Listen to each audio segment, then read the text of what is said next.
ওং নমো ভগবতে বাসুদেবায়। ওং নমো ভগবতে বাসুদেবায়।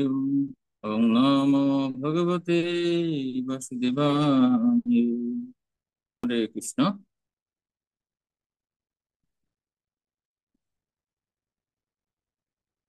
তো সকলকে স্বাগত জানাচ্ছি আমাদের আজকের ভাগবত ক্লাসে।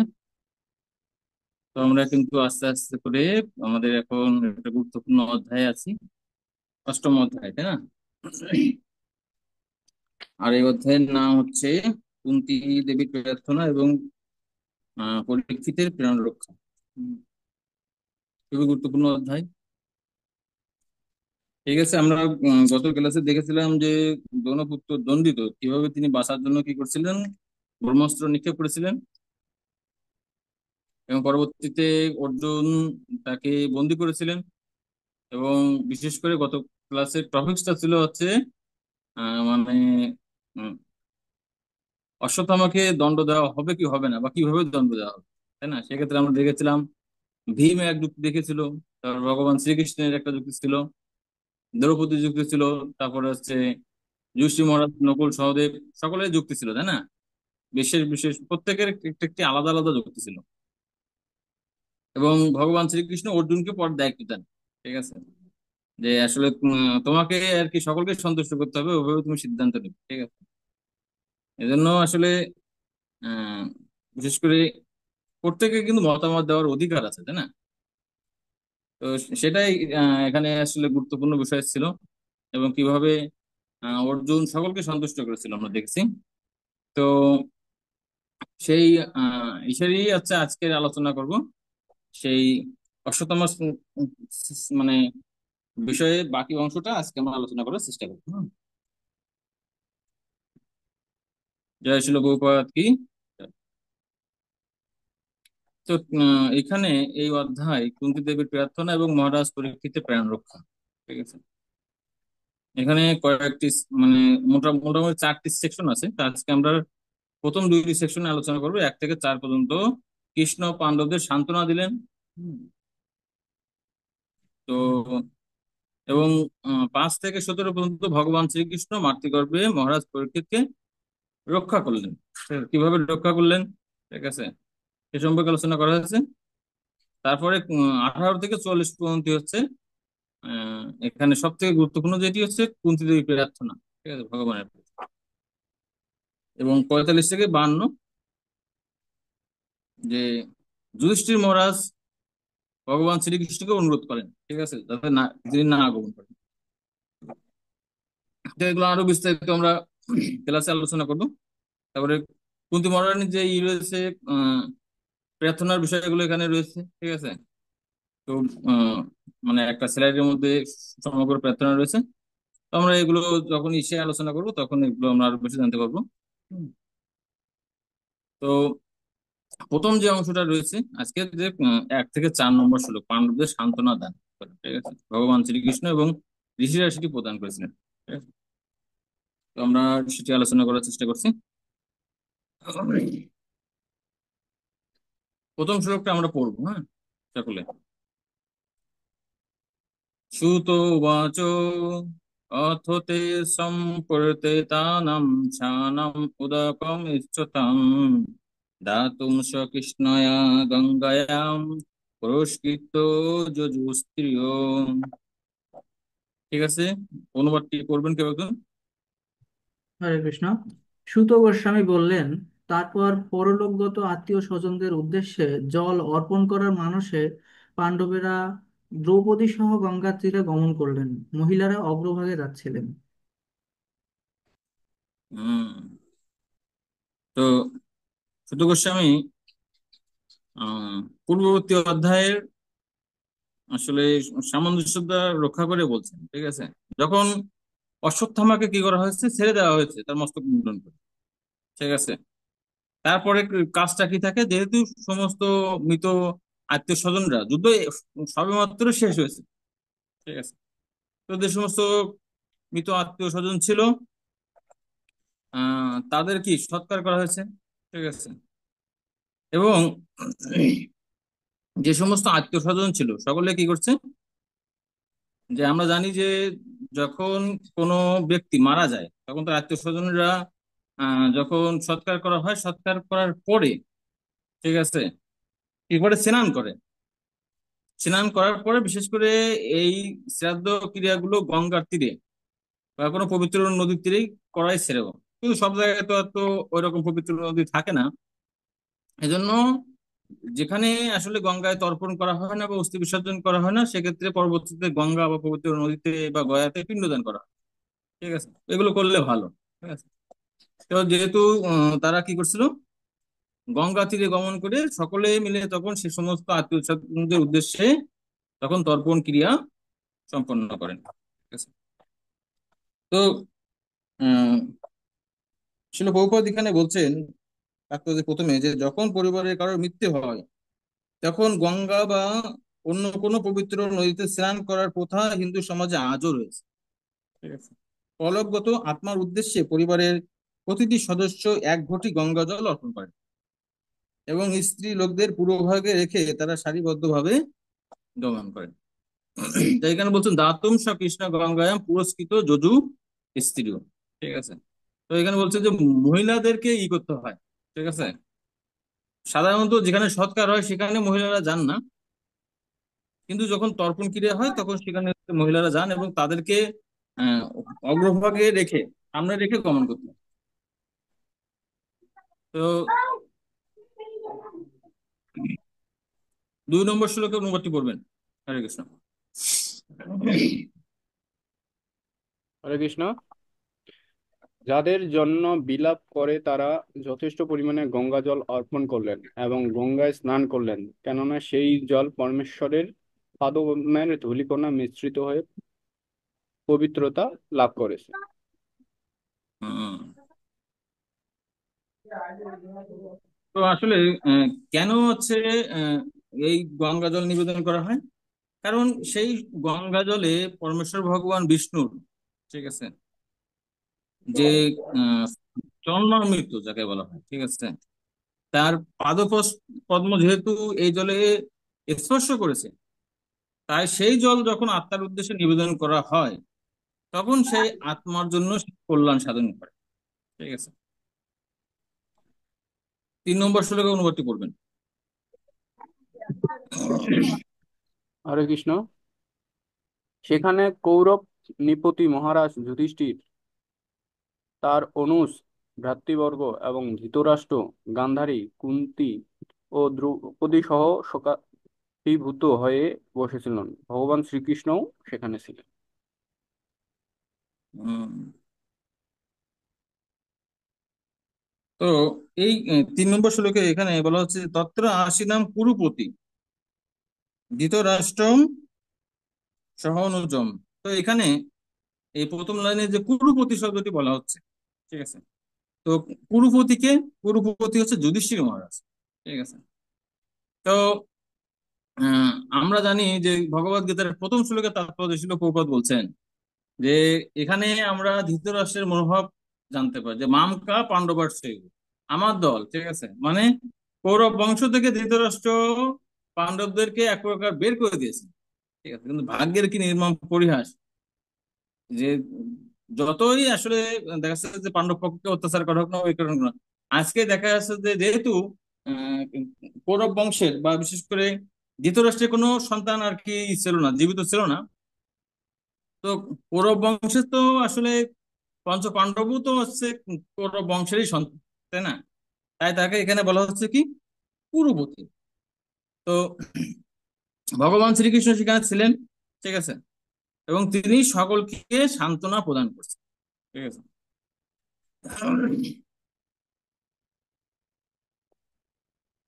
4 নম্বর শ্লোক পড়বেন কেউ? হরে কৃষ্ণ। সর্বশক্তিমানের দুর্বার বিধি নিয়মাদি এবং জীবের উপরে সেগুলির প্রতিক্রিয়ার কথা উল্লেখ করে পরমেশ্বর ভগবান শ্রীকৃষ্ণ এবং উপস্থিত মুনিগণ আর্দ্র ও শোকাভিভূত সকলকেই সান্ত্বনা দিতে লাগলেন। হুম।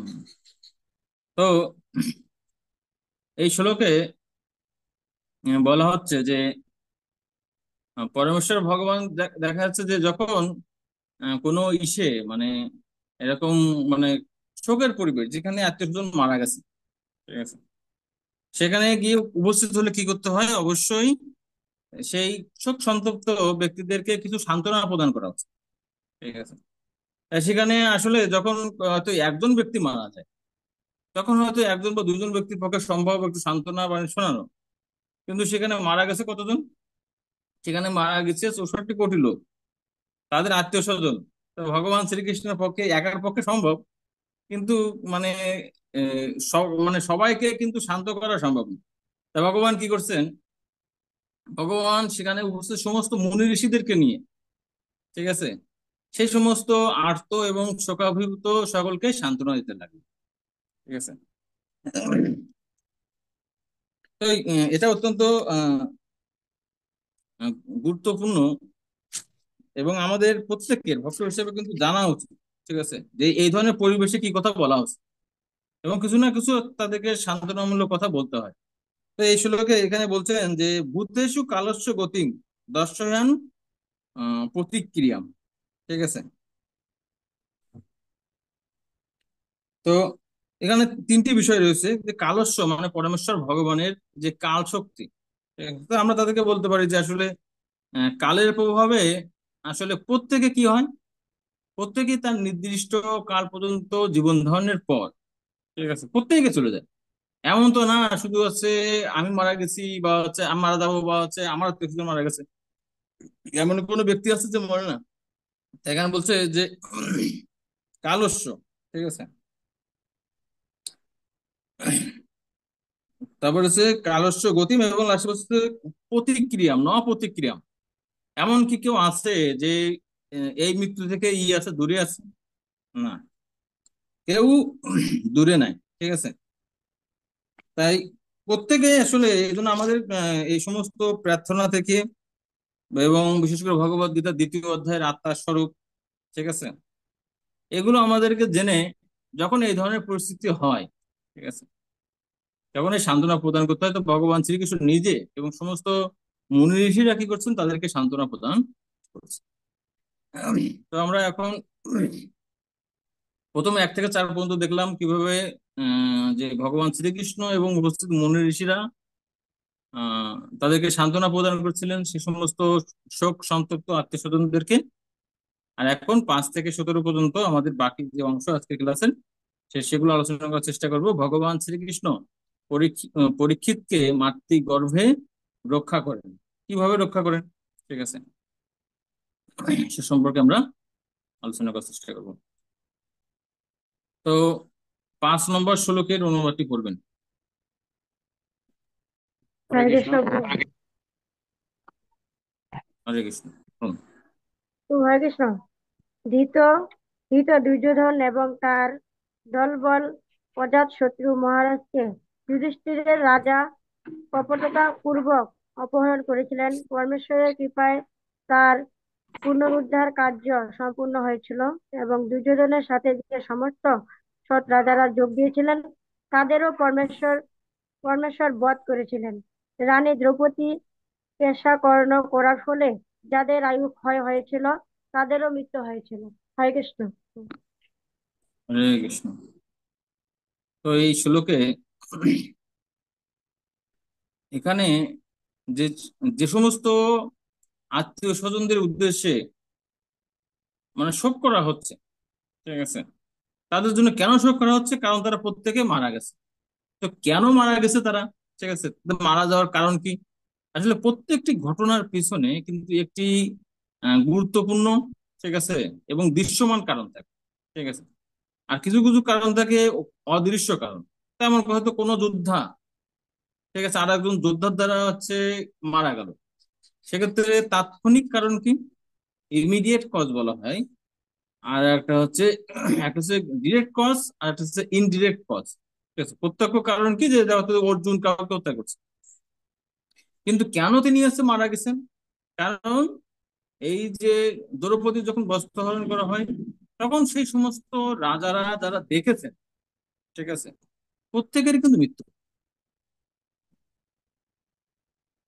এবং যে সমস্ত অসৎ রাজারা, ঠিক আছে, তাদের পক্ষে যোগদান করেন, তাদেরও মৃত্যু। ঠিক আছে। তো হ্যাঁ, কেন তাদের হয় তো এখানে এই শ্লোকের শেষে বলা হচ্ছে যে এখানে বলছে রাজ্ঞ কচ স্পর্শ ক্ষত আয়ুষ।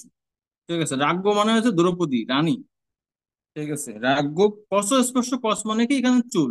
ঠিক আছে, তো এজন্য শিল প্রভুপাদ তাৎপর্য বলছেন ব্রাহ্মণ, গাভী, স্ত্রী, শিশু এবং বৃদ্ধদের রক্ষা করা গুরুত্বপূর্ণ। কেন গুরুত্বপূর্ণ? ঠিক আছে, তো ব্রাহ্মণদেরকে যদি রক্ষা করা হয় তাহলে বৈদিক সংস্কৃতি, বর্ণ এবং আশ্রম প্রথা ভালোভাবে থাকবে। আবার গাভীদেরকে কেন করতে হবে? কারণ গাভীদেরকে রক্ষা করলে পর্যাপ্ত পরিমাণ দুধ, ঘি, ঠিক আছে, এই সমস্ত বস্তুগুলোর সহজলভ্য থাকবে। তার ফলে ব্রাহ্মণদের, যারা সমাজের মাথা পরিচালনা করে, তাদের মেধার বিকাশ হবে। আর স্ত্রী লোকদেরকে কেন রক্ষা করতে হবে? কারণ স্ত্রী লোকদের যখন রক্ষা করা হবে তখন সমাজের পবিত্রতা এবং সুসন্তান লাভ। ঠিক আছে, তারপর শিশুদেরকে রক্ষা করতে হবে কি জন্য? কারণ এই মনুষ্য দেহ প্রাপ্ত শিশুরা, তারা তাদের জীবনকে সুন্দরভাবে প্রস্তুত করার মাধ্যমে কি তারা ভগবত ধামে যেতে পারে, তাদের জীবনকে সার্থক করতে পারে। এজন্য শিশুদেরকে রক্ষা করতে হবে। আর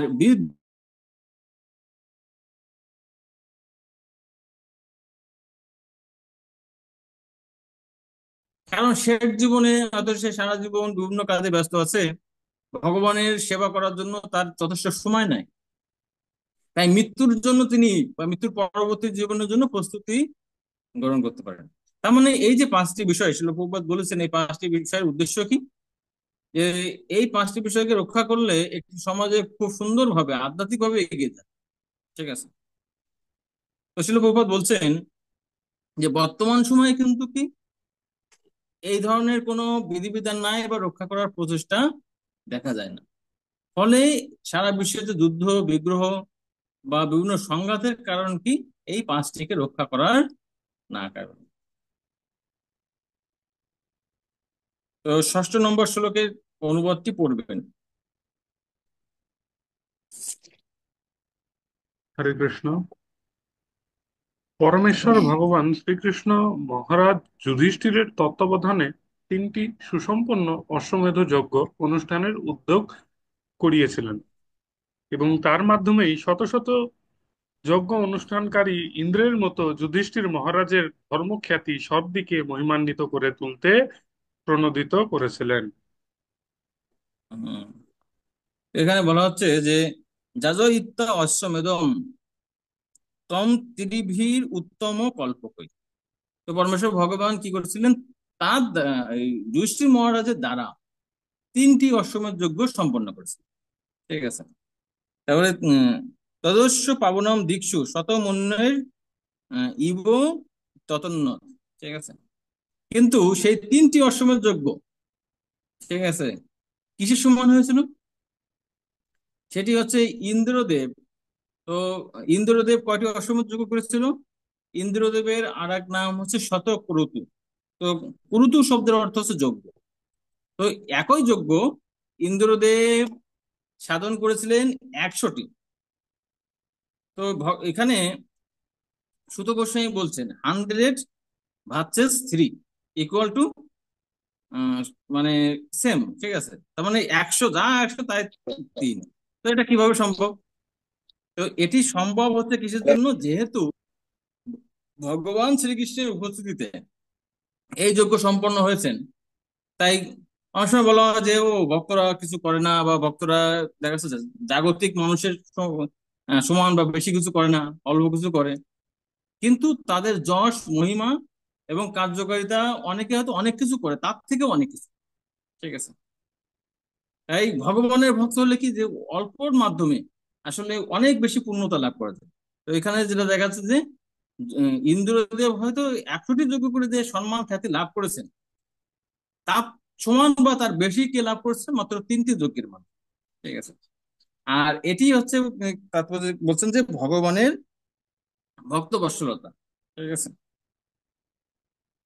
তো, তো, এক্ষেত্রে বলা হচ্ছে যে ভগবান যদিও সমদর্শী, কিন্তু কি, তিনি তার ভক্তের প্রতি সবসময় আহ মানে অধিক কৃপাপরায়ণ। ঠিক আছে, একটি উদাহরণ ছিল প্রভুপাদ এখানে দিচ্ছে, যে সূর্য কিরণ সর্বত্রই সেটি প্রকাশিত হয়, কিন্তু কিছু কিছু স্থানে সেটি যেতে পারে না। তার মানে ভগবানের কৃপা সকলেই লাভ করতে পারে, কিন্তু যারা যেমন সূর্যদেব থেকে কেউ যদি দূরে থাকে বা লুকিয়ে থাকে, যেমন সূর্য কিরণ পায় না, ঠিক তেমন ভগবানের থেকে কেউ যদি দূরে থাকে, তাহলে তিনিও সেই ভগবানের কৃপা থেকে বঞ্চিত। ঠিক আছে? তো 7 নং শ্লোকের অনুবাদটি পড়ুন। হরে কৃষ্ণ। পরমেশ্বর ভগবান শ্রীকৃষ্ণ তখন প্রস্থানের জন্য প্রস্তুত হয়েছিলেন। শ্রীল ব্যাসদেব প্রমুখ ব্রাহ্মণগণ কর্তৃক পূজিত হয়ে তিনি সাত্ত্বকী ও উদ্ধব সহ পাণ্ডবদের আমন্ত্রণ জানিয়েছিলেন। তাদের দ্বারা পূজিত হয়ে ভগবানও তাদের প্রতি পূজা করলেন।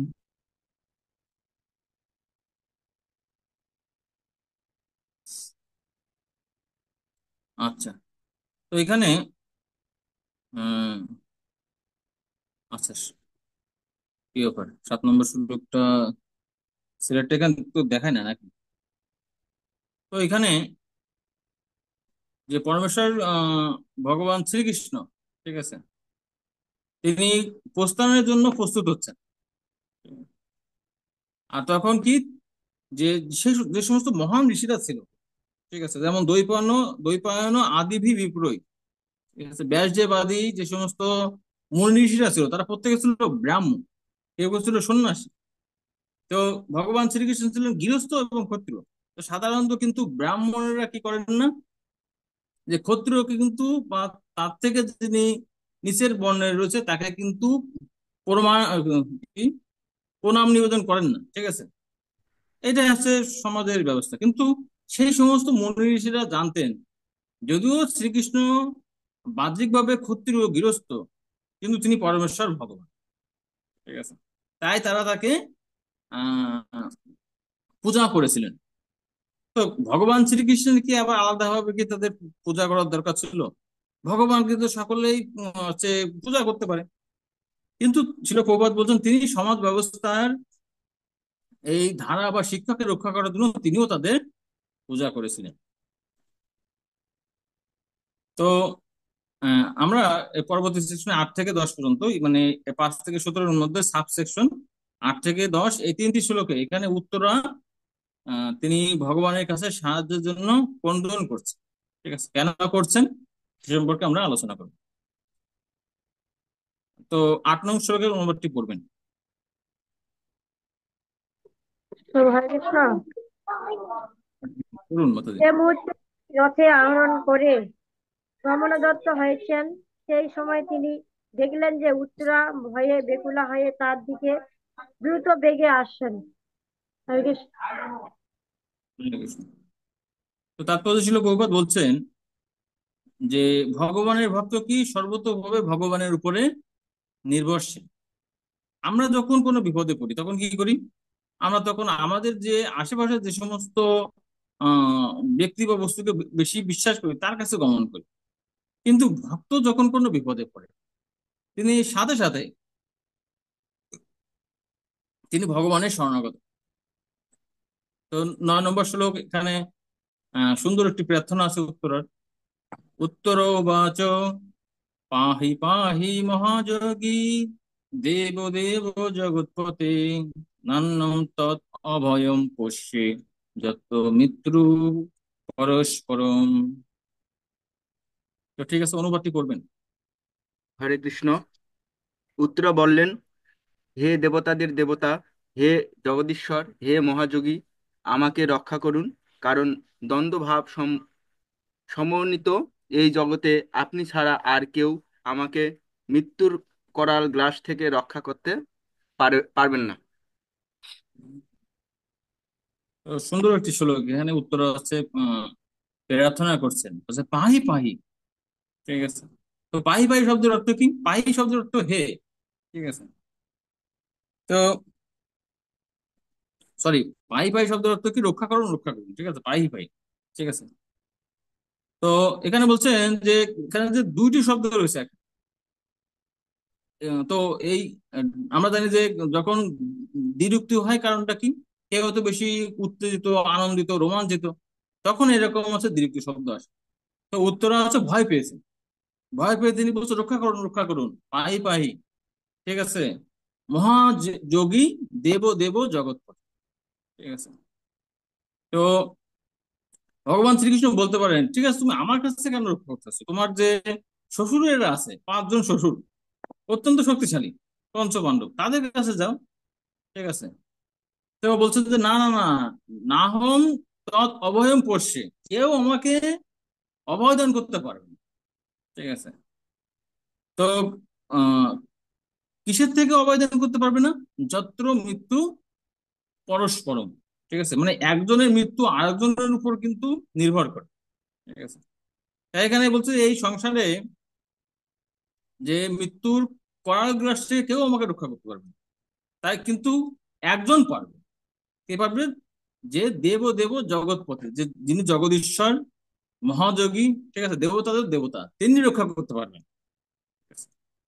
তাই তিনি এই কৃষ্ণকে বলছেন পাহি পাহি মহাযোগী দেব দেব জগৎপতি নান্যম তৎ অভয়ম পশ্যে যত্র মৃত্যু পরস্পর। ঠিক আছে। তো 10 নম্বর শ্লোকের অনুবাদটি পড়বেন কি? আচ্ছা, হরে কৃষ্ণ। আমাদের সময় বেশি নাই। ঠিক আছে। তো হরে 10 নম্বর কৃষ্ণ। শ্লোক আমরা পড়ি, সামনে আমরা হচ্ছে আলোচনা হে করবো সামনে। হে পরমেশ্বর, আপনি সর্বশক্তিমান। একটি জ্বলন্ত লহবান আমার প্রতি দ্রুত গতিতে ধাবিত হচ্ছে। হে নাথ, যদি আপনার ইচ্ছা হয় তাহলে এটি আমাকে দগ্ধ করুক, কিন্তু এটি যেন আমার গর্ভস্থ সন্তানটিকে দগ্ধ না করে। হে পরমেশ্বর, আমাকে এই কৃপা করুন। হরে কৃষ্ণ। হ্যাঁ প্রভু, দেখা দেন। ওকে, ঠিক আছে।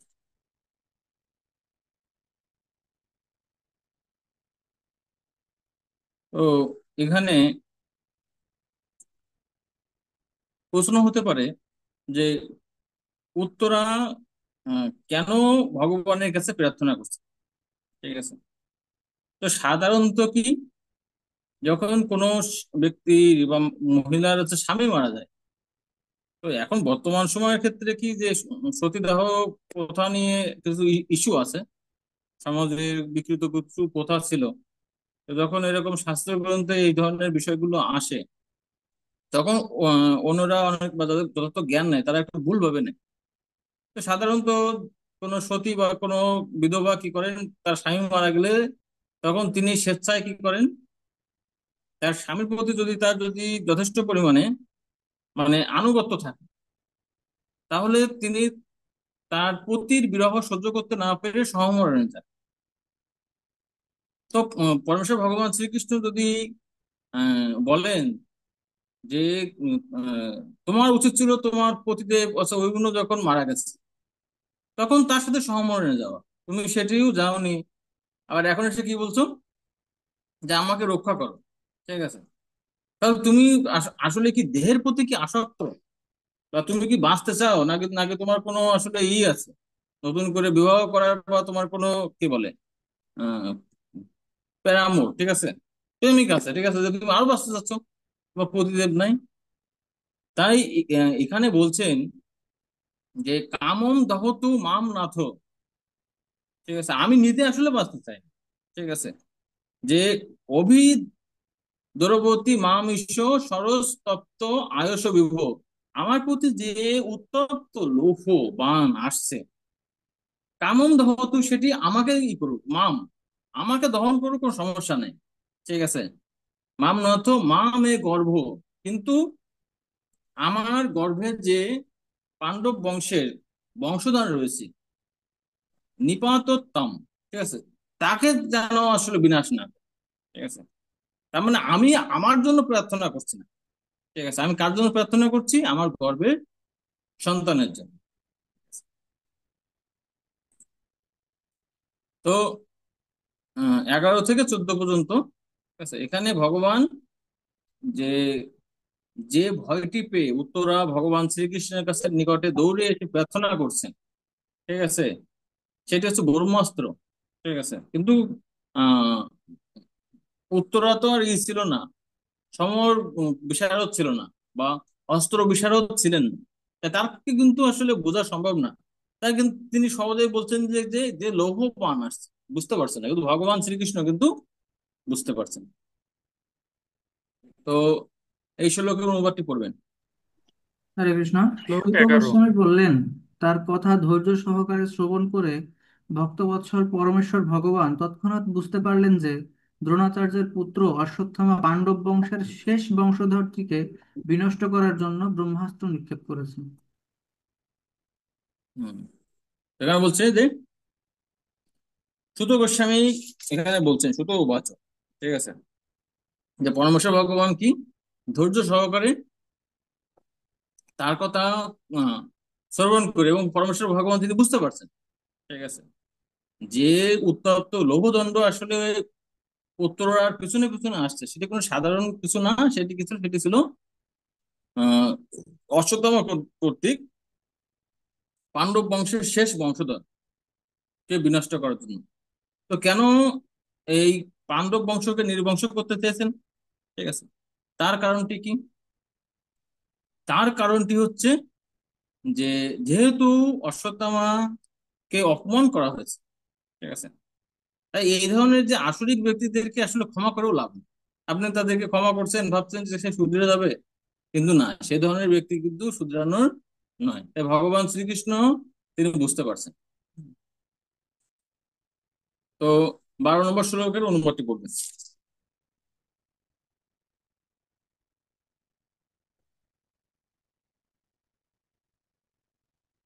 হরে কৃষ্ণ। হে মুনিশ্রেষ্ঠ সৈন্য, পাণ্ডবরা যখন জ্বলন্ত ব্রহ্মাস্ত্র তাদের অভিমুখে আসতে দেখে তাদের 5টি নিজ নিজ অস্ত্র তুলে নিলেন। তো এখানে বলা হচ্ছে যে আহ, পাণ্ডবরা কি করছে, যে আহ, মানে অশ্বত্থামা একসাথে 6টি ব্রহ্মাস্ত্র নিক্ষেপ করছে, ঠিক আছে। তো অর্জুন কি জানেন? একমাত্র অর্জুনই ব্রহ্মাস্ত্র নিক্ষেপ করতে জানেন এবং সেটিকে সংবরণ করতে পারেন। বাকি 4জন কিন্তু জানে না, ঠিক আছে। আবার এই আহ মানে 5টি বা 6টি ব্রহ্মাস্ত্রকে রক্ষা করতেও দেখা যাচ্ছে মন্ত্র করতে হবে, আচমন করতে হবে, অনেক সময়ের ব্যাপার। এদিকে অস্ত্র কিন্তু খুব কাছাকাছি চলে আসছে। তাই কিন্তু কি করছেন, এত ক্ষত্রিয় হিসেবে এই পঞ্চপাণ্ডব তাদের যে শস্য অস্ত্র রয়েছে, ঠিক আছে, সেই অস্ত্রগুলো তারা তুলে নিয়েছে, ঠিক আছে। তো পরবর্তী শ্লোক পড়বেন। হরে কৃষ্ণ। সর্বশক্তিমান পরম পুরুষ ভগবান শ্রীকৃষ্ণ যখন দেখলেন যে সর্বতোভাবে তার শরণাগত অনন্য ভক্তদের মহাবিপদ উপস্থিত হয়েছে, তখন তিনি তাদের রক্ষা করার জন্য আপন অস্ত্র সুদর্শন চক্র ধারণ করলেন। হরে কৃষ্ণ। তো আজকেও কিন্তু মানে আমি দেখলাম আর কি ইউটিউবে, যে পাকিস্তান থেকে কিছু পাঠানো হয়েছে, ড্রোন পাঠানো হয়েছে। তো ভারতের যে আকাশ প্রতিরক্ষা ব্যবস্থা, ঠিক আছে, S-400, যার হচ্ছে ভারতীয় ভার্সন হচ্ছে কি সুদর্শন। তো সেটি আসলে ইন্ডিয়া সরকার সেটি ব্যবহার করেছে, ঠিক আছে। তো তারা পাঠাচ্ছে পারমাণবিক অস্ত্র, আর ভারত প্রতিরক্ষা করতেছে কিসের দ্বারা? তো আমি যখন মানে করছিলাম, তখন ভাবছিলাম যে এই বিষয়টা বলতে হবে, ঠিক আছে, যেহেতু ভগবানও কি করছে, সেই পারমাণবিক অস্ত্রকে রক্ষা করার জন্য কি করছে, সুদর্শন চক্র ব্যবহার করেছে। তো ব্রহ্মাস্ত্র এমনই শক্তিশালী অস্ত্র যে তাকে অন্য কোনো অস্ত্রের দ্বারা প্রতিহত করা যায় না। কিন্তু একটি অস্ত্রের মাধ্যমে প্রতিহত করা যায়, সেটি কি? সেটি হচ্ছে সুদর্শন চক্রের মাধ্যমে, ঠিক আছে। কারণ ভগবানের শক্তি কি অনন্ত শক্তিশালী, ঠিক আছে, তার অস্ত্র অনন্ত শক্তিশালী। তো এই পৃথিবীতে যত অস্ত্র আছে, সব অস্ত্রকে প্রতিহত করার একমাত্র মাধ্যম কি, যে আহ, প্রত্যেকটি অস্ত্র দেখা যাচ্ছে যে তার নিজস্ব কিছু সক্ষমতা থাকতে পারে, কিন্তু সুদর্শন চক্রের সকল অস্ত্রকে আসলে আহ কি বলে, শক্তিহীন করার ক্ষেত্রে কার্যকরী সুদর্শন চক্র, ঠিক আছে। তাই এখানে ছিল প্রভুপাদ বলছেন যে ভগবান শ্রীকৃষ্ণের কিন্তু একটা প্রতিজ্ঞা ছিল। কে বলতে পারবে ভগবান শ্রীকৃষ্ণের প্রতিজ্ঞা কি ছিল? তিনি অস্ত্র তুলবে না যুদ্ধে। হ্যাঁ, যে যুদ্ধক্ষেত্রে তিনি অস্ত্র তুলবেন না, যদিও যুদ্ধ শেষ হয়ে গেছে, কিন্তু যেখানে তারা আছেন, যেখানে যে সৎক্রিয়া কার্য হচ্ছে, ঠিক আছে, সেটি ছিল হচ্ছে যুদ্ধক্ষেত্রে, ঠিক আছে। তাই তার কিন্তু অস্ত্র ধারণ করার কথা ছিল না। তাই এটাই হচ্ছে মানে একটি বিষয় আছে যখন ইমার্জেন্সি হয়, ঠিক আছে। তো শিল ভগবত বলছেন যে আসলে ইমার্জেন্সি মানে নিজের প্রতিজ্ঞা থেকে ইমার্জেন্সি অত্যন্ত গুরুত্বপূর্ণ। আমার অনেক সময় অনেক ধরনের প্রতিজ্ঞা বা অনেক কিছু থাকতে পারে, কিন্তু ইমার্জেন্সির ক্ষেত্রে সেগুলোকে আমরা আমাদের ত্যাগ করতে হয় বা ত্যাগ করি, ঠিক আছে। তাই ভগবান শ্রীকৃষ্ণ তার নিজের মান সম্মান কিন্তু এখানে দেখছেন না, তিনি দেখছেন তার ভক্তের মহাবিপদ, ঠিক আছে। তখন তার যে প্রতিজ্ঞা ছিল ভগবান কিন্তু সেটি ভঙ্গ করেছেন। যেমন আমরা সামনে দেখব যে ভীষ্মদেবের ক্ষেত্রেও কি, যখন অর্জুন বিপন্ন হয়েছে তার জীবন, তখন কিন্তু ভগবান সেই রথের চাকা কিন্তু ধারণ করেছে, ঠিক আছে। তাই ভগবানের যে আসলে ভগবান নিজের প্রতিজ্ঞাও ত্যাগ করেন যখন আসলে ভক্তকে রক্ষা করার জন্য। আর সে এজন্য এখানে বলছে যে তার শরণাগত অনন্য ভক্তদের, ঠিক আছে, ভক্তের জন্য ভগবান যে কোনো কিছু করতে পারে, এটা আমরা এই শ্লোক থেকে দেখতে পাই। তো 14 নম্বর শ্লোকের অনুবাদ করবেন। হরে কৃষ্ণ। তো হরে কৃষ্ণ। সবাই এখন পরম পরম যজ্ঞ যোগ। আচ্ছা প্রভু মাতাজি বলেন, আপনি আপনি পড়ুন, বলেন। আপনি পড়ুন মাতাজি। হরে কৃষ্ণ। পরম যজ্ঞ রহস্য নিয়ন্তা যজ্ঞেশ্বর শ্রীকৃষ্ণ সর্ব জীবের হৃদয়ে পরমাত্মা রূপে বিরাজ করেন। তাই কুরুবংশ রক্ষা করার জন্য তার যোগমায়ার দ্বারা তিনি উত্তরার গর্ভ আবির্ভূত করলেন। হরে কৃষ্ণ। তো উত্তরার শরীরের মধ্যে তখন কয়জন ভগবান বিরাজ করতেছে, কে বলতে পারবে?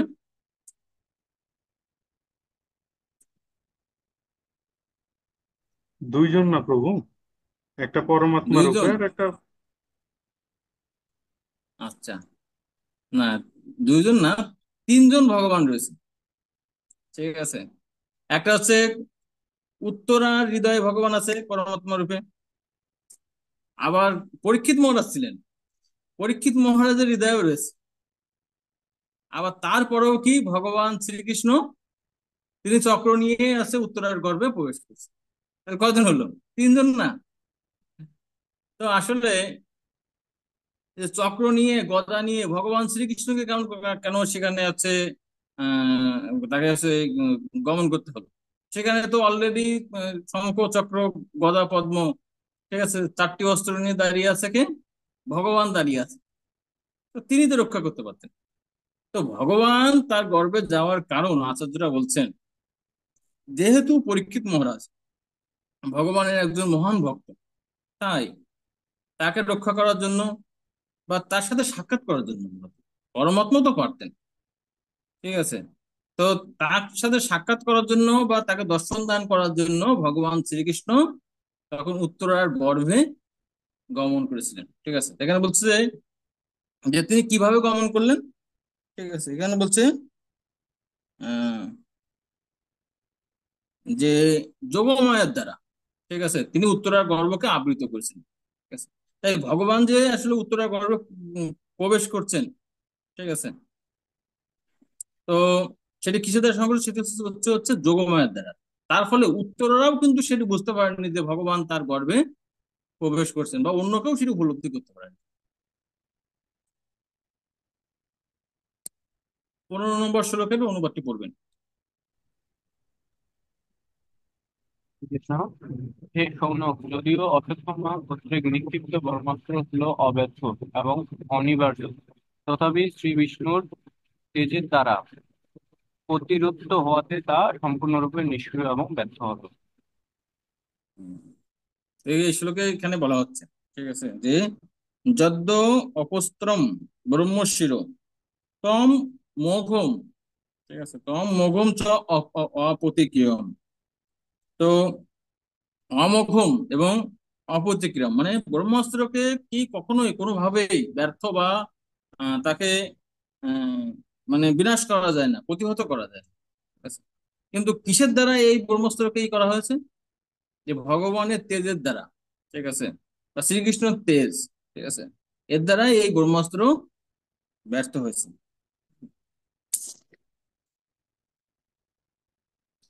পরবর্তী শ্লোক পড়বেন।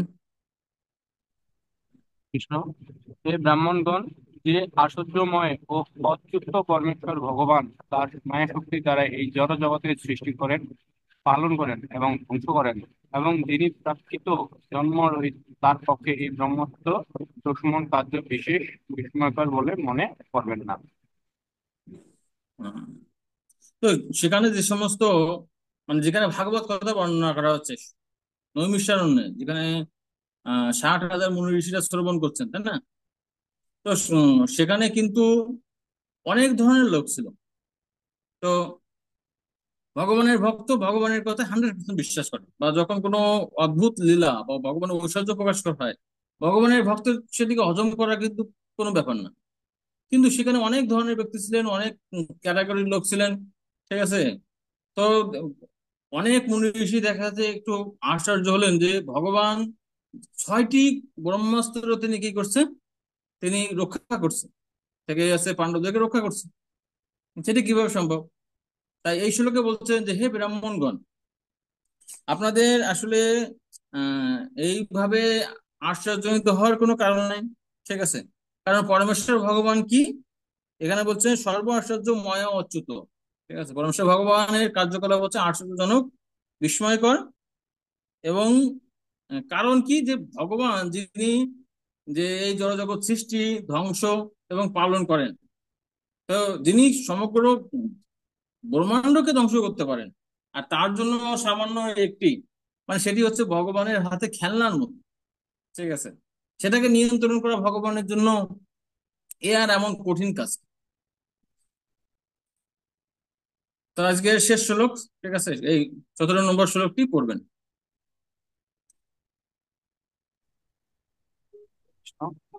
এইভাবে ব্রহ্মাস্ত্রের তেজ থেকে মুক্ত হয়ে কৃষ্ণ ভক্ত সাধ্বী কুন্তি, তার পঞ্চপুত্র এবং দ্রৌপদী সহ একযোগে শ্রীকৃষ্ণের স্তব করতে লাগলেন। শ্রীকৃষ্ণ তখন দ্বারকার অভিমুখে গমনরত হলেন। তো যখন আসলে মানে সকল ধরনের বিপদ থেকে পাণ্ডবেরা মুক্ত হলেন, ঠিক আছে, তখন কি করছেন, যে ভগবান কিন্তু 2বার কিন্তু রওনা হয়েছে। প্রথমবার রওনা হয়েছেন, কে আসলো? পুত্র আসলো, ঠিক আছে, তার বিপদের কথা তাকে বর্ণনা করলেন, ঠিক আছে।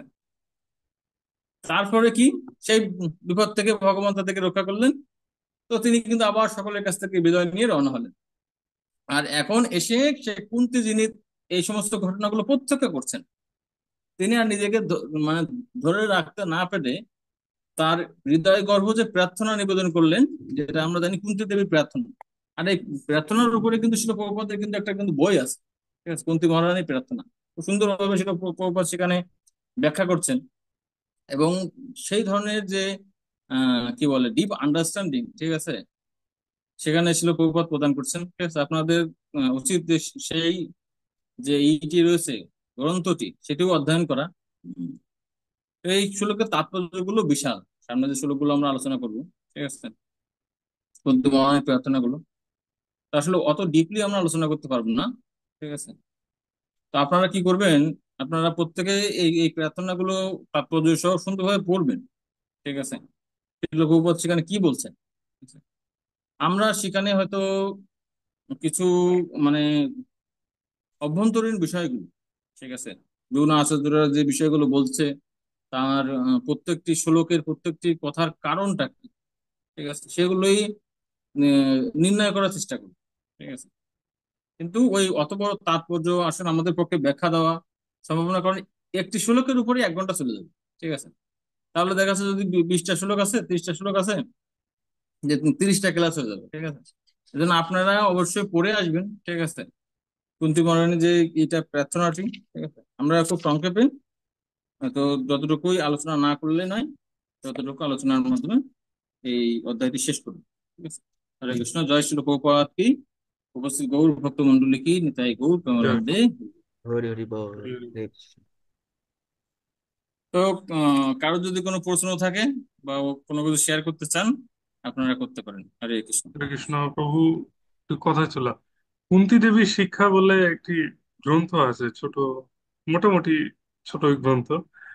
ওইটা, আর এই অধ্যায়ে যে কুন্তী দেবী যে আমরা মানে ভগবানের প্রতি যে স্তুতি বা আহ, শিক্ষণীয় বিষয়গুলো, ওইটা আর এটা কি সেম? হ্যাঁ, ওইটা সেম। যেটা আছে ইসকনের যে ইয়ে আছে, শিল প্রভুপাদের লেখা দেখবেন একটা গ্রন্থ আছে, বেশি বড় না, ঠিক আছে, মিডিয়াম টাইপের গ্রন্থটি। হুম। এই গ্রন্থটা খুবই ইসকনের আর কি জনপ্রিয় একটি গ্রন্থ শিল প্রভুপাদের। ঠিক আছে? আপনাদের যাদের কাছে আছে আপনারা পড়বেন, ঠিক আছে। একসাথে পড়ার দরকার নেই, দু একটা করে শ্লোক এবং বিষয়গুলো হচ্ছে উপলব্ধি করার চেষ্টা করবেন। আর আমরা যেটি আসলে আলোচনা করার চেষ্টা করব যে মানে ধারাবাহিকতা, কোন শ্লোকটি কেন বলছেন, ঠিক আছে, আর তাৎপর্যের কিছু কয়েকটি মানে গুরুত্বপূর্ণ বিষয় আলোচনা করব। তো সুন্দর একটা সেকশন আমাদের জন্য অপেক্ষা করছে। হ্যাঁ, তো ঠিক আছে, আর কার কোনো প্রশ্ন আছে বা কেউ শেয়ার করতে চান, করতে পারেন। কৃষ্ণ প্রভু, হ্যাঁ, হরে কৃষ্ণ। ও, কেমন আছেন? প্রভু, প্রশ্ন ছিল যে মানে ভক্তি, মানে যদিও এই টপিকের না, ভক্তি কি হুম। আর ওর ভক্তির বৈশিষ্ট্য কি? ভক্তি কি, ভক্তির বৈশিষ্ট্য কি? হ্যাঁ, মানে ভক্তি নিয়ে আর কি বিস্তারিত। আমরা ধরেন এই যে এখন যারা ভক্তি জীবন পালন করে, যারা প্রাথমিক স্তরে, কিভাবে বুঝবো যে আমরা ভক্তি করতেছি কিনা? মাঝে মাঝে নিজের ভক্তির প্রতি সন্দেহ হয়। আচ্ছা, আচ্ছা। তো ভক্তি আসলে প্রাথমিক পর্যায়ে ভক্তি হচ্ছে কি ভগবানের সেবা করা। ঠিক আছে, ভক্তির ব্যাখ্যা আসলে অনেক বিশাল জিনিস, ঠিক আছে, কিন্তু সহজে যেটা বলতে পারি যে ভগবানের সেবা। ঠিক আছে।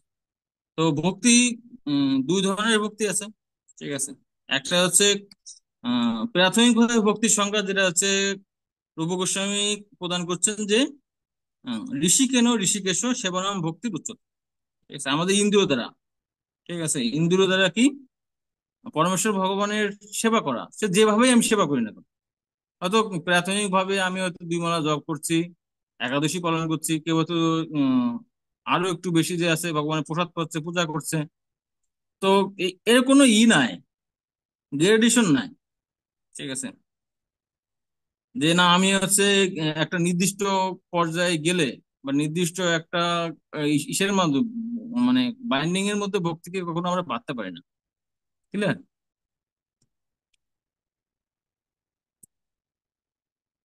আর আর কোনো বিষয় প্রেরণা করবো? আর একটা কি ছিল জানো? তো মানে ভক্তি আসলে আমাদের কেন করা দরকার, এটা উপলব্ধি করবো ভক্তি কেন? কিভাবে? আর ভক্তি করার ফলে একজন সাধারণ মানুষের, ধরেন একজন ভক্তের কিরকম হয় আর অন্যান্য মানুষের মধ্যে তফাৎ কিরকম? ভক্তি কেন করা উচিত? কারণ ভক্তি হচ্ছে মানে আমাদের আত্মার ধর্ম। ঠিক আছে, এখন আমরা জড়জগতে হয়তো নানান ধরনের ধর্ম করতে পারি আমাদের দেহকে রক্ষা করার জন্য, কিন্তু যদি এবং দেহকে সন্তুষ্ট করার জন্য, কিন্তু যদি আমরা আত্মাকে সন্তুষ্ট করতে চাই তাহলে আমাদের ভক্তি করা উচিত, ভগবানের ভক্তি করা উচিত।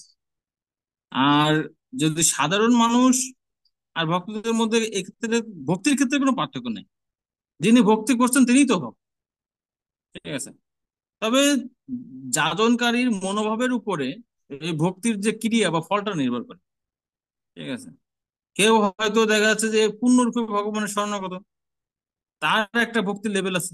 আবার যিনি অল্প করছেন, কিন্তু ভগবানের কাছে কিন্তু আবার কোনো নাই। ঠিক আছে, ভগবানের কাছে ভক্তির কি, যেমন প্রথমের দিকে কিন্তু আমরা কিন্তু ভক্তির বর্তমানে পর্যায়ে যে পর্যায়ে আছি সে পর্যায়ে কিন্তু কেউ ছিলাম না, তাই না? তো প্রত্যেকটা জিনিসের শুরু আছে। তো শুরুতে আমাদের এক ধরনের লেভেল ছিল, ঠিক আছে, আবার ধীরে ধীরে আমরা এখন একটা পর্যায়ে আছি। আবার 10 বছর পর বা 10 জন্ম পর আমাদের ভক্তির লেভেল এক থাকবে না। ঠিক আছে, তো এজন্য ভক্তিতে বিশেষ করে আপনি বলতে পারবেন না যে ও একজন সাধারণ ভক্ত, আমি একজন বিশেষ ভক্ত। ভক্ত ভক্তি, ঠিক আছে, সে যেভাবে করছেন, যেমন ছোট তুলসী পাতা বড় তুলসী পাতা। ঠিক আছে, উভয় তুলসী পাতা। ঠিক আছে, উভয় ভগবানের কাছে প্রিয়। ঠিক আছে, তাই এই জন্য বলছেন যে যেই ভজে সেই বড়, অভক্তহীন ছাড়। ভগবানের জন্য কেউ যদি অল্প করে বেশি করে, তার মধ্যে কোনো আসলে ভেদ নাই। ঠিক আছে, যেমন আমরা যখন একজন বাচ্চা হয়তো হাঁটা শুরু করছে, সে হয়তো সুন্দরভাবে হাঁটতে পারে না, মাঝে মাঝে করে হয়তো পড়ে যায়, কিন্তু হাঁটার শক্তি তার মধ্যে আছে। ঠিক আছে, সেটা কিন্তু কেউ দেখতে পাচ্ছে না, একজন বাচ্চা কিন্তু জন্মগ্রহণ করছে, আমরা কিন্তু মানে বলতে পারি না যে ও, এই বাচ্চাটা কখনো হাঁটতে পারবে না। তার শক্তি ভিতরে আছে, সময় হলে সেটি হচ্ছে প্রকাশিত হবে। ঠিক আছে, তাই একজন ভক্ত হিসেবে কারোর মধ্যে কোনো ই নাই, মানে ই নাই, কি বলে, ভেদ নাই। ঠিক আছে, সাময়িক ভাবে হয়তো আমরা দেখতে পাচ্ছি তার মধ্যে কিছু ঘাটতি আছে, কিন্তু একটা নির্দিষ্ট সময়ে গিয়ে তিনিও সেই ঘাটতিগুলোকে অতিক্রম করে শুদ্ধ ভক্ত করেন। ঠিক আছে, হরে কৃষ্ণ। তো আর মানে হ্যাঁ, আরেকটা বিষয় হচ্ছে যে মানে ধরেন বুঝতেছি সবকিছুই বুঝতেছি কিন্তু মানে পালন করতে পারছি না। এই বিষয় কিভাবে এটা ইমপ্রুভ করবো, মানে উন্নতি করবো আস্তে আস্তে? আচ্ছা। একটা হচ্ছে যে যখন আমরা কোনো আসলে মানে বিষয় তত্ত্বগত ভাবে বা ফিলোসফিক্যাল জানি, ঠিক আছে, তো সেটি আমরা যখন জানি সেটি আমরা 100% জানি, কিন্তু সেটি আমার জীবনে আমি যে প্রয়োগ করব, ঠিক আছে, 100% তাৎক্ষণিকভাবে নাও প্রয়োগ করতে পারি, তো তাতে হতাশ হওয়ার কিছু নাই। ঠিক আছে, যেমন ভগবান বলছেন যে সতত চিন্তয়ন্ত মাম, ঠিক আছে, সতত কীর্তয়ন্ত মাম।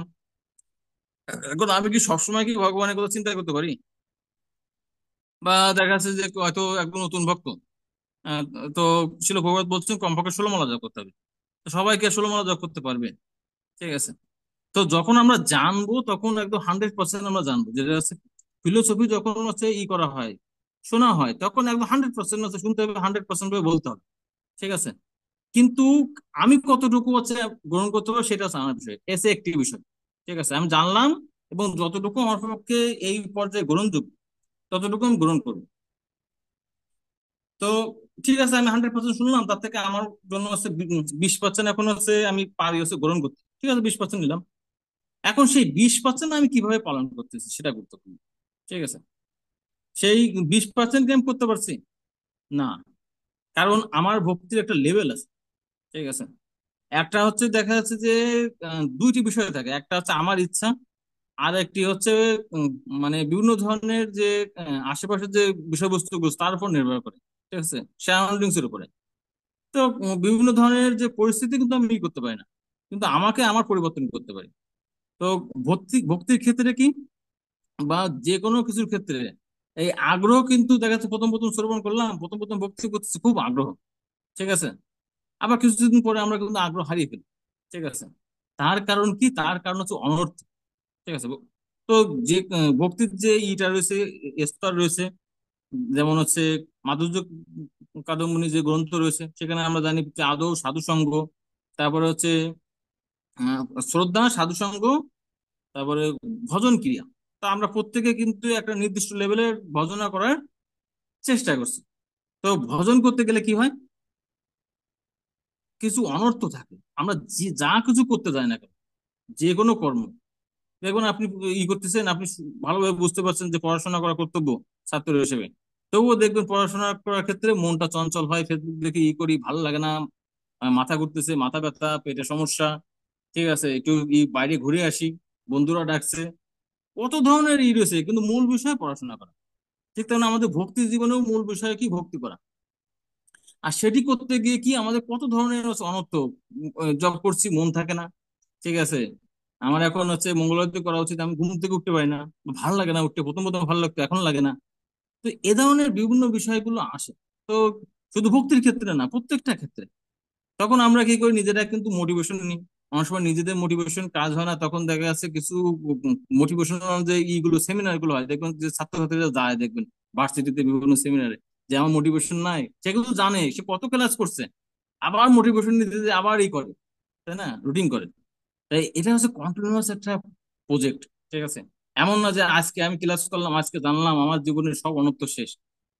না না না, এই বারবার শ্রবণ করতে হবে, বারবার প্রশ্ন করতে হবে, বারবার পালন করতে হবে। এভাবে করতে করতে আস্তে আস্তে আস্তে আস্তে করে আমরা অগ্রগতি করতে পারবো। ঠিক আছে, এজন্য হতাশ হওয়ার কিছু নাই। আমি যে পর্যায়ে আছি সেই পর্যায়ে ধরে রাখি, ঠিক আছে। যখনই দেখবো যে না আমার মধ্যে কোনো ঘাটতি আছে, ভক্তিতে আমি উৎসব হচ্ছে না, তখন উচিত একটু ভক্তের সঙ্গে বেশি মেশা মেশা কোনো দেখা যাচ্ছে যে যে সমস্ত ভক্ত আছে, মেন্টর আছে, তাদের সাথে পড়াশোনা করা, ঠিক আছে। একটু ভক্তের সঙ্গে বেশি সময় দেওয়া, একটু বেশি গ্রন্থ অধ্যয়ন করা, ঠিক আছে। এভাবে আমি এখন ভক্তি জীবনে আসছি। মানে এটি মনে করা যাবে না যে আমার কি ভক্তি জীবন একদম একটা নির্দিষ্ট ধাঁচের মতো চলবে, এরকম না, ঠিক আছে। মানে কারণ যখন অনর্থ নিবৃত্তির লেভেলে আমরা থাকি, তখন কিন্তু আমাদের ভক্তিতে উত্থান পতন থাকে, ঠিক আছে। কখন উত্থান পতন থাকবে না, এখন বেশি রয়েছে। এখন যখন আমরা একদম প্রেম স্তরে যাব, ঠিক আছে, ভক্তি 9 নম্বর স্তর, সর্বোচ্চ পর্যায়ে, তখন আর কোনো উত্থান পতন থাকে না, কোনো ধরনের পরিস্থিতির উপর ভক্তি নির্ভর করে না। কিন্তু এই অনর্থ নিবৃত্তি, তারপরে থেকে নিষ্ঠা, রুচি, ঠিক আছে, আসক্তি, ভাব, প্রেম, এই প্রত্যেকটা লেভেলে যখন যাব, তত আমাদের অনর্থগুলো কমে যাবে, ঠিক আছে। এজন্য আমাদের অবশ্যই সাধু সঙ্গ থাকতে হবে, সাধুদের আনুগত্য থাকতে হবে, ভক্তি জীবনে দৃঢ়তা থাকতে হবে, তাহলে আমরা আস্তে আস্তে হবে, ঠিক আছে। এজন্য এমন না যে ও আচ্ছা আচ্ছা ও বলছে যে ভক্তিতে তো বিভিন্ন ধরনের উত্থান পতন থাকে, তাহলে মানে আমার যে ভক্তি করতে ভালো লাগছে না এটা স্বাভাবিক, সেটাও কিন্তু ঠিক নয় চিন্তা করা। তবে আবার এটিও নয় যে হ্যাঁ আমার দ্বারা ভক্তি হবে না, ঠিক আছে, আমি আমার যত যত আছে মন থাকে না, আমি ভক্তি করব না, সেটাও ঠিক না, ঠিক আছে। এটিকে স্বাভাবিকভাবে নেওয়া উচিত। যে অন্যান্য কাজে যেমন আমরা কিছু মাঝে মাঝে যখন মোটিভেশন হয় কারোর দ্বারা ভালো করি, আবার থেমে যাই, ভক্তিতেও তাই। কিন্তু আমাদের সর্বক্ষণ চেষ্টা করতে হবে, ঠিক আছে। মোটিভেশন মানে আমাদের ডিমোশন হবে, আবার চেষ্টা করতে হবে, এভাবে এই সেই ডিমোশন আপগ্রেড, ডিমোশন আপগ্রেড, ঠিক আছে, এভাবে করতে করতে আমরা আস্তে আস্তে উপর দিকে যাবো, ঠিক আছে। হরে কৃষ্ণ। হরে কৃষ্ণ প্রভু, ধন্যবাদ। হরে কৃষ্ণ। তো ঠিক আছে, আর কোনো আছে, প্রশ্ন আছে, আর কোনো হরে জিজ্ঞাসা কৃষ্ণ আছে? প্রভু, প্রণাম। প্রণাম প্রভু। প্রণাম মাতাজি। হ্যাঁ, প্রণাম মাতাজি, আজকে বলুন মাতাজি। ক্লাসটা ভালো করে করতেই পারিনি, বাসায় গেস্ট এসেছিল। তাই? সমস্যা হুম। নাই। শেষের দিকে একটু আচ্ছা আমরা শ্রবণ একটা করলাম। আচ্ছা আমরা আমরা একটা কাজ করব, ঠিক আছে। আমার একটা এই যে ক্লাসের যে এইগুলো আছে, রেকর্ডিং যদি থাকে, ঠিক আছে, রেকর্ডিং গুলো আমরা একটা, আমার একটা ইউটিউব একটা চ্যানেল আছে, আমি ওখানে আপলোড করব। আচ্ছা। যারা যারা পারবেন না ওই ওই ক্লাসগুলো আপনারা হচ্ছে ওখান থেকে করে নিতে পারবেন, ঠিক আছে। তার মানে এই না কিন্তু আপনারা ইসে আসবেন না, ক্লাসে আসবেন না, এমন নয়, ঠিক আছে। আমাদের না যদি না, আমি অর্পণ গেস্টের প্রভু। সামনেই ঢুকেছি। গেস্টের সামনে ক্লাসে আচ্ছা, ঢুকে মানে এক এক কানে দিয়ে শুনছিলাম আর কথা বলছিলাম ওদের মানে ওই জন্য অতটা মনোযোগী হতে পারিনি। আর ঠিক আছে, গেস্ট ঠিক আছে, মানে সমস্যা নেই। পল্লী বিদ্যুতের ডিএম এসেছিলেন। মানে উনি কালকে আমার বাড়িতে ঠিক বৈষ্ণব সেবা দিবেন, ওই জন্য ওগুলো মানে আচ্ছা আচ্ছা, ভক্তিমূলক কাজের জন্য এসেছি। হ্যাঁ, ঠিক আছে, সমস্যা নেই। হ্যাঁ, আচ্ছা, তো ঠিক আছে আর আমাদের একটা প্রশ্ন প্রভু, হ্যাঁ বলুন মাতাজি। একটা প্রশ্ন প্রভু। এই অনর্থ গুলো নিবৃত্তি মানে একদিকে করছি আর একদিক থেকে মনে হচ্ছে অন্য অনর্থ চলে আসছে, এটা থেকে বাঁচবো কি করে? বিশেষ করে ক্রোধ, মানে আমি আমার ক্রোধকে সংবরণ করতে পারছি না।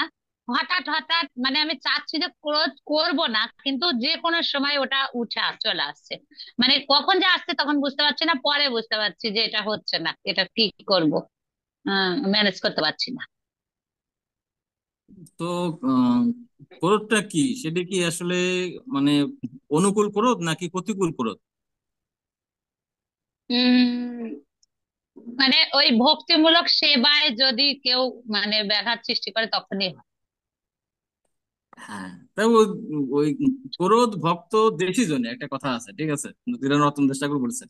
সেক্ষেত্রে তো আমাদের তো ছিল প্রভুপাদ বলেননি যে মানে ক্রোধ শূন্য হতে হবে, ক্রোধ থাকবে, কিন্তু সেটাকে কি করতে হবে, কোন ক্ষেত্রে, সেটা হচ্ছে কৃষ্ণ ভক্তি প্রতিকূল ক্ষেত্রে। কিন্তু যদি অনুকূল ক্ষেত্রে আসে তখন সমস্যা, তখন আমাদের সেটাকে হচ্ছে দমন করতে হবে, এই করতে হবে, ঠিক আছে। তো এটা মনে করা দরকার না যে আপনি আমরা ভক্ত হয়ে গেছি বলে আমাদের মধ্যে কোনো কোনো থাকবে না, ক্রোধ থাকবে না, ঠিক আছে। হ্যাঁ থাকবে, ঠিক আছে, তবে তার আবার নিয়ন্ত্রণও থাকবে, আচ্ছা ঠিক আছে। যেমন আচ্ছা। যখন মানে অশ্বত্থামা যখন ঘুমন্ত শিশুদেরকে হত্যা করছে, তো কৃষ্ণর চোখ কি হয়েছে ক্রোধে, একদম লাল হয়ে গেছে, কিন্তু ভগবানের চোখ কিন্তু লাল হয়নি, তাই না? তো না। আমাদের মধ্যে ক্রোধ থাকবে অনেক সময়, ক্রোধের করা লাগে, অভিনয় করা লাগে। না হলে মানুষ তো আপনাকে করবে, ও আচ্ছা আচ্ছা একটু নরম মানুষ, ভক্ত হয়ে গেছে তো আমরা করি, শোষণ করি। ঠিক আছে। তো হ্যাঁ এরকম হ্যাঁ ভগবান, হ্যাঁ। ভগবান শ্রীকৃষ্ণের মতো। ঠিক আছে। যে বিশ্বনাথ ঠাকুর বলছেন এখানে আছে, বলছেন যে যেটা বলছে যে ভগবানের চোখটা হচ্ছে ইসের মতো, মানে তার কোনো বিকার নাই। ঠিক আছে। তার মানে কি, ভগবান আসলে হননি, ক্ষুদ্রই হননি, ক্রোধের অভিনয় করছে। তো অনেক সময় আচ্ছা। ক্রোধের অভিনয় করতে হয়, ঠিক আছে, যাতে সেই ক্রোধের নিয়ন্ত্রণ থাকে। আর যদি দেখা যাচ্ছে না আপনি আপনাকে নিয়ন্ত্রণ করতে পারছেন না ক্রোধে, তখন সেটা সমস্যা। ঠিক আছে। তো ও, এমন নয় যে নিয়ন্ত্রণ রেখে। হ্যাঁ নিয়ন্ত্রণে থাকবে। ঠিক আছে।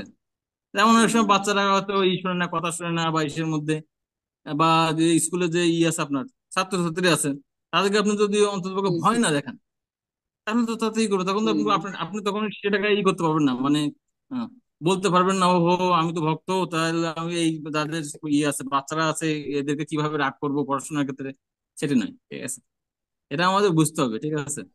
ফিলোসফি যদি আমাদের থাকে, স্ট্রং থাকে, তখন সেটাকে আমরা আমাদের মতো করতে পারবো, প্রয়োগ করতে পারবো।